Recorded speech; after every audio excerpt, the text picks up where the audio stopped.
तो बच्चे ये देखें, सबसे पहले पार्ट 2 में लेक्चर के आपको ये पता होना चाहिए कि प्रोस्टेटेक्टमी किस किस मेथड के थ्रू परफॉर्म की जाती है। ठीक है, प्रोस्टेटेक्टमी परफॉर्म करने के 4 तरीके इसने बताए हैं यहाँ पे, जिसमें से जो सबसे कॉमनली यूज होता है that is known as TURP procedure. ठीक है, transurethral dissection of prostate, that is method number 1। Kindly जो मेरा एरो है आप लोग उसको फॉलो करने की कोशिश कीजिए, जिसने पाथवे नंबर 1 लेबल किया है। यूरेथ्रा के थ्रू बच्चे, आपको पता है कि यूरेथ्रा के डिफरेंट पार्ट्स होते हैं, जैसे ये आपको शो किया हुआ है पिनाइल यूरेथ्रा है, ठीक है, स्पॉन्जी यूरेथ्रा। उसके बाद बच्चे आप ये देखें कि यहाँ पे आपका होता है prostatic urethra, membranes urethra, bulbar urethra तो पहले होता है खैर इससे। तो आप ये देखें कि हम लोग प्रोस्टेटिक यूरेथ्रा तक पहुंच के रिसेक्शन करते हैं प्रोस्टेट की। ठीक है, इसको हम कहते हैं टर्प अप्रोच। जो सेकंड प्रोसीजर है that is known as retropubic resection of prostate. जो रेट्रोप्यूबिक प्रोस्टेटेक्टमी है इसको हम लोग कहते हैं मिलिन्स प्रोसीजर। ये आपके सामने लिखा हुआ भी है, मिलिन्स प्रोसीजर। ठीक है, इसके अंदर क्या करते हैं कि एंटीरियर अब्डोमिनल वॉल को, मैं अभी आप लोगों को इसकी अलग अलग डिटेल बल्कि बताता हूँ।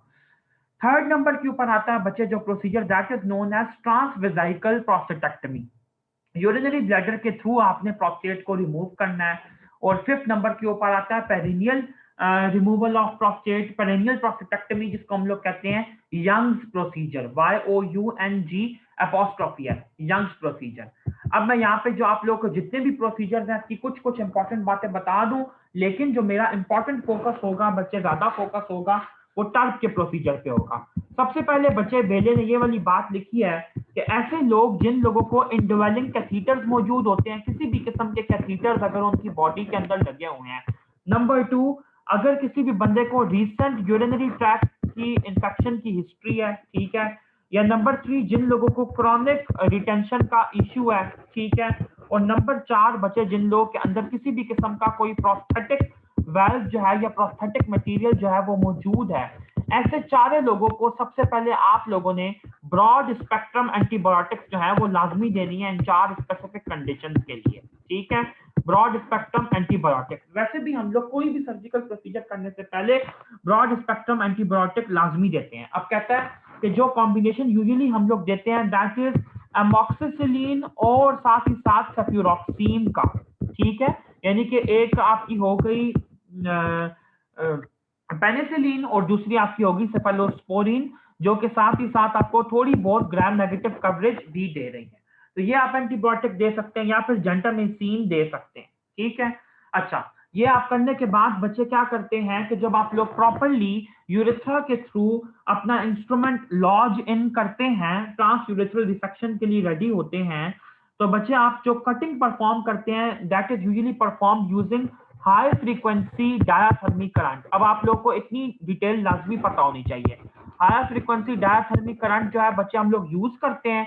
उसके बाद आपको ये पता होना चाहिए कि देखिए मैं आप लोग को एनाटॉमिकली भी यहाँ पे शो कर दूं ना, ये ब्लैडर है, ये इसकी नेक है, ठीक है, यहाँ पे ये आपका यूरेथ्रा है। यूरेथ्रा के डिफरेंट पार्ट्स होते हैं, यहाँ पे मैं अभी ज्यादा डिटेल में नहीं शो कर रहा। जब हम लोग अपना इंस्ट्रूमेंट जो होगा यहाँ तक इन्वेट कर देंगे, ऐसे तक प्रोस्टेट तक आ जाएंगे, ये प्रोस्टेट है, यहाँ पे हमने अपना इंस्ट्रूमेंट ले आया, तो यहाँ से हम लोग आहिस्ता आहिस्ता प्रोस्टेट को काटना शुरू करेंगे। ठीक है, तो प्रोस्टेट को बच्चे काटने का तरीका यही होता है। तीसरी बात जो आपने लिखनी है कि प्रोस्टेट की हम लोग हमेशा स्ट्रिप्स काटते हैं। ठीक है, इन स्ट्रिप्स को रिमूव करते करते जो प्रोस्टेट का मैस होता है वो कम हो जाता है।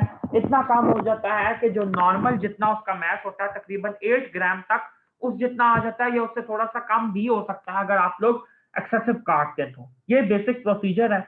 अब आपने ये याद रखना है कि टर्प के प्रोसीजर के दौरान आप लोगों को कॉन्टिन्यूसली इरिगेट करना होता है यूरिनरी आउटफ्लो ट्रैक को। ठीक है, इरिगेशन कॉन्टिन्यूसली मेंटेन करनी होती है। उसकी वजह क्या है कि अगर देखिए जब आप लोग रिसेक्शन कर रहे होंगे प्रोस्टेट के पार्ट्स की, प्रोस्टेटेक्टमी कर रहे होंगे, एक्सिजन कर रहे होंगे, तो वो कॉन्टिन्यूसली ब्लीड करेगा।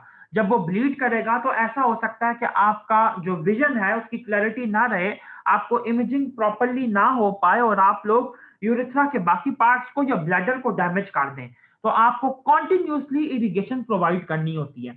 इस इरिगेशन का रिस्क ये होता है कि पेशेंट की बॉडी में इतना ज्यादा वाटर एब्जॉर्ब हो जाता है कि उसको कंसिक्वेंटली हाइपोनेट्रीमिया हो जाता है। और आप लोगों को पता है कि हाइपोनेट्रीमिया एक मेटाबॉलिक डिस्टर्बेंस है जिसकी वजह से काफी सारे और मसले बन सकते हैं। तो इस हाइपोनेट्रीमिया को अवॉइड करने के लिए आप लोग जो यूजुअली इरिगेशन के लिए फ्लूइड यूज करते हैं, इसका नाम आपको आना चाहिए 1.5% आइसोटोनिक ग्लाइसिन। इसका फ्लूइड आप लोग यूज करते हैं। अब बात समझने की ये है कि जितने भी आइसोटोनिक फ्लूइड्स होते हैं वो तो 0.9% होते हैं, तो ये तो 1.5% है, तो फिर हम इसको आइसोटोनिक क्यों कह रहे हैं? आइसोटोनिक इसलिए कह रहे हैं कि इसके अंदर 0.9% ही NaCl शामिल है, लेकिन 1.5% इसके अंदर ग्लाइसिन शामिल है। ये चीज आपने याद रखनी है, ठीक है।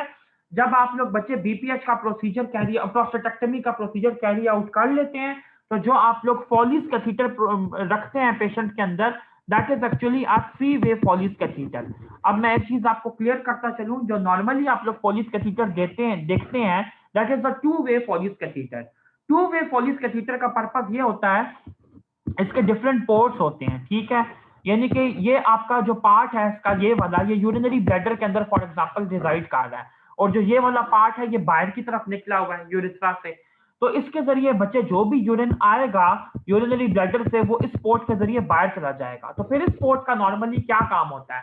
इस पोर्ट का ये काम होता है कि फॉलिस के एंड पे यहाँ पे एक बलून मौजूद होता है। आप लोग एक सिरिंज के अंदर वाटर इंजेक्ट करते हैं, जो कि इस पोर्ट के थ्रू ट्रेवल करके इस बलून को भर देता है, और ये बलून जब डिस्टेंड करता है तो फॉलिस कैथीटर फिर ब्लैडर से बाहर निकल के नहीं आ सकता। ये बेसिकली पोर्ट उसके लिए होता है। अब ये तो मुझे समझ आ गई कि एक पोर्ट यहाँ पे यूरिन के इखराज के लिए होगा, ठीक है। फॉर एग्जांपल अगर ये यूरिनरी ब्लैडर है, जो दूसरा पोर्ट होगा वो बलून को फिल करने के लिए होगा, जो यहाँ पे मैं बलून एक शो कर रहा हूँ, ये ब्लू कलर का बलून, इसको फिल करने के लिए ये वाला होगा। तो फिर ये जो तीसरा पोर्ट है ये किस चीज के लिए है?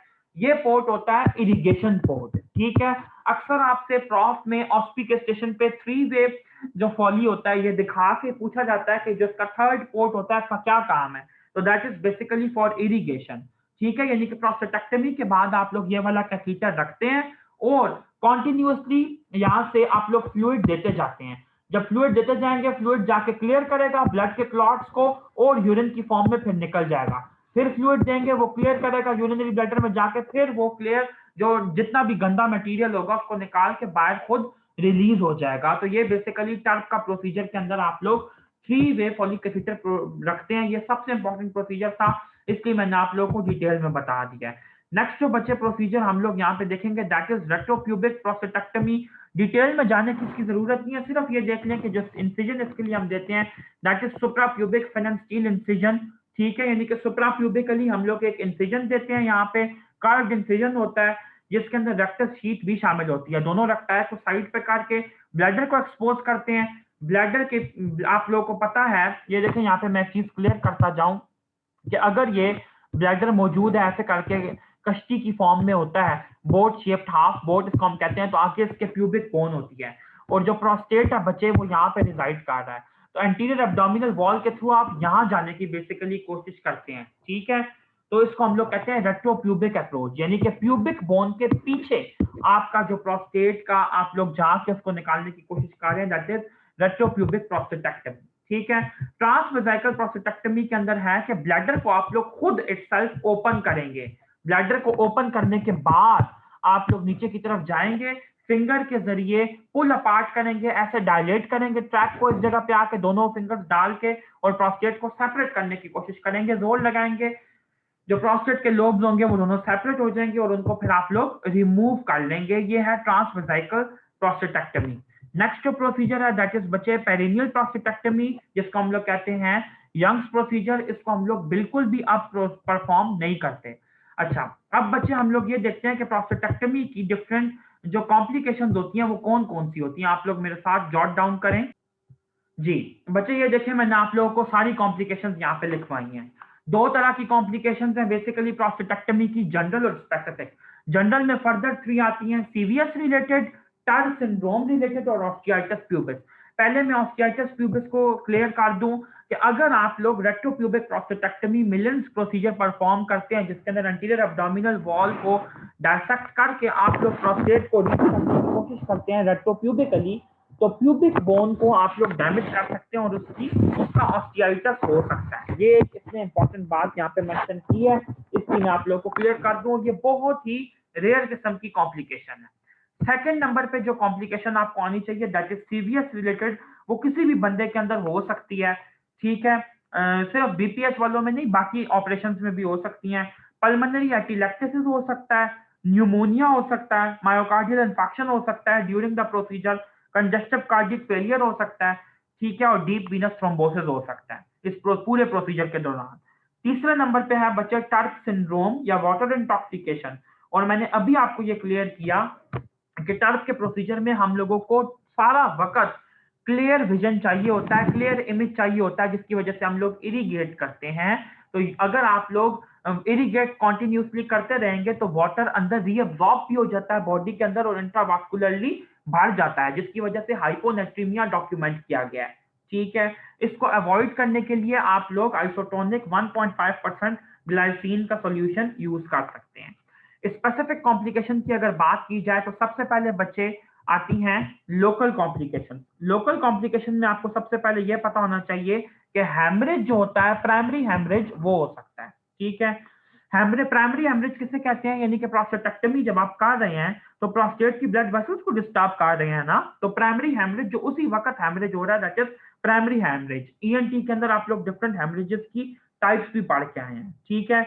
दूसरा जो हैमरेज हो सकता है लोकली इसके अंदर दैट इज सेकेंडरी हैमरेज, यानी कि पेशेंट जब डिस्चार्ज कर दिया गया तो उसके बाद उसको हैमरेज हो सकता है, और यूजुअली बच्चे इसको अवॉइड करने के लिए आपको रेस्ट इंडिकेट किया जाता है, किसी भी किस्म की स्ट्रेनुअस एक्टिविटी से परहेज होना चाहिए, और साथ ही साथ बच्चे हाई फ्लूइड इनटेक होना चाहिए। कहा जाता है कि सेकेंडरी जो हैमरेज होता है वो यूजुअली क्लॉट की रिटेंशन की वजह से होता है। तीसरे नंबर पे बच्चे जो कॉम्प्लिकेशन हो सकती है that is perforation of urinary bladder, या फिर प्रोस्टेट के कैप्सूल को डैमेज हो सकता है, या फिर रेक्टल परफोरेशन हो सकती है। तो हम लोगों ने लोकल कॉम्प्लिकेशन 4 पढ़ ली हैं, primary haemorrhage, secondary haemorrhage, urinary bladder की परफोरेशन, रेक्टल परफोरेशन या प्रोस्टेट के कैप्सूल का डैमेज। 5 कॉम्प्लिकेशंस मैंने लोकल बता दिया आपको, ठीक है। सेप्सिस की बच्चे अगर बात की जाए तो आप लोगों को यह पता होना चाहिए कि बैक्टीरियमिया ज्यादा कॉमन है पेशेंट्स के अंदर compare to septicaemia.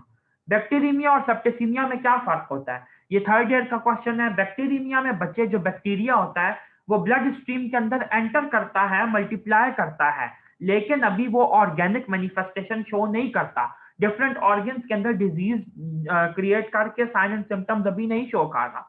Septicaemia basically वो कंडीशन है जिसके अंदर जो बैक्टीरिया है वो ऑर्गन्स के अंदर जाके इन्फेक्ट करके और उनकी ऑर्गेनिक मैनिफेस्टेशन दे रहा है, ठीक है। तो ये बच्चे हो सकता है, ये इसके अंदर इंपॉर्टेंट बात है। और आप लोग ये देखें कि जो सेप्टिसीमिया के पेशेंट्स होते हैं उनके अंदर आपको फीवर, राइगर्स और चिल्स जो होते हैं वो यूजुअली मैनिफेस्ट होते हैं। तो किसी भी बंदे की अगर प्रोस्टेटेक्टमी हुई है और उसके फौरन बाद उसको फीवर होता है तो यू विल सस्पेक्ट सेप्टिसीमिया, और इसके लिए जो यूजुअली हम लोग ड्रग्स देते हैं इसको ट्रीट करने के लिए that is Augmentin plus gentamicin, 1 gram positive coverage के लिए, 1 ग्राम नेगेटिव कवरेज के लिए। उसके बाद बच्चे आपको एक और बात क्लियर होनी चाहिए कि जो तीसरी कॉम्प्लिकेशन है दैट इज इनकॉन्टिनेंस रिलेटेड, कि पेशेंट जो होता है फॉर एग्जांपल अगर उसका एक्सटर्नल स्फिंक्टर जो होता है वो स्फिंक्टर वो डैमेज हो जाए, एक्सटर्नल स्फिंक्टर जो होता है यूरिनरी, तो उसको इनकॉन्टिनेंस के इश्यूज हो सकते हैं, ये तीसरी कॉम्प्लिकेशन है। और यूजुअली बच्चे कुछ केसेस के अंदर सबसे पहली बात तो ये कि फिजियोथेरेपी से जो पेशेंट होता है वो यूजुअली नहीं ठीक होता, ठीक है, इनकॉन्टिनेंस उसकी नहीं ठीक होती, तो उसको हम लोग बच्चे जो आर्टिफिशियल यूरिनरी स्फिंक्टर होता है यूजुअली वो प्रेस्क्राइब करते हैं। मैं यहाँ पे लिख भी रहा हूँ आर्टिफिशियल यूरिनरी स्फिंक्टर, या फिर बच्चे कुछ ड्रग्स जो होती हैं जिन्होंने थोड़ा बहुत जो इफेक्ट है वो शो किया है, जिसके अंदर एंटीकोलिनर्जिक ड्रग्स आ सकती हैं या ट्राइसाइक्लिक एंटी डिप्रेसेंट्स आ सकते हैं, जैसे इमिप्रामीन है और ड्यूलॉक्सिटीन जो है बच्चे वो आ जाता है, ठीक है। उसके बाद बच्चे रेट्रोग्रेड इजैकुलेशन हो सकती है, ये यूजुअली ट्रीटेबल नहीं है और 65% केसेस में होती है, इंपोर्टेंस 5% लोगों में हो सकती है। इसके अलावा आपको ये पता होना चाहिए कि स्ट्रक्चर फॉर्मेशन जो होती है वो हो सकती है, ठीक है। अब बच्चे आपको ये भी क्लियर होनी चाहिए कि स्ट्रक्चर्स मैंने आप लोगों को इंटेस्टाइन के चैप्टर में भी पढ़ाए थे, सर्जरी के फ्री जीआईटी के लेक्चर्स में। यूजुअली बच्चे स्ट्रक्चर 2 तरह के होते हैं, अर्ली स्ट्रक्चर्स और लेट स्ट्रक्चर्स। जो अर्ली स्ट्रक्चर्स होते हैं वो फ्लिम्जी होते हैं, फ्रेजाइल होते हैं, जल्दी टूट सकते हैं। जो लेट स्ट्रक्चर्स होते हैं बच्चे वो यूजुअली फाइब्रोटिक स्ट्रक्चर्स होते हैं, ठीक है। तो जो बच्चे आपके यूजुअली अर्ली स्ट्रक्चर्स होते हैं उनको आप लोग रिमूव इजीली कर सकते हैं, लेकिन जो आपके फाइब्रस स्ट्रक्चर्स होते हैं उनको ट्रीट करने के लिए आपको यूरिथ्रोटोम चाहिए होता है। मैं रिपीट कर रहा हूं इस नाम को, यूरिथ्रोटोम आपको चाहिए होता है स्ट्रक्चर्स को ट्रीट करने के लिए, ठीक है। क्योंकि आप लोग इतनी देर तक ऑपरेशन परफॉर्म करते रहे तो आपने यूरिथ्रा की म्यूकोजा को डैमेज किया, जिसकी वजह से स्ट्रक्चर फॉर्मेशन हो गई। साथ ही साथ ब्लड एंड नेक के कॉन्ट्रैक्चर्स हो सकते हैं, ठीक है।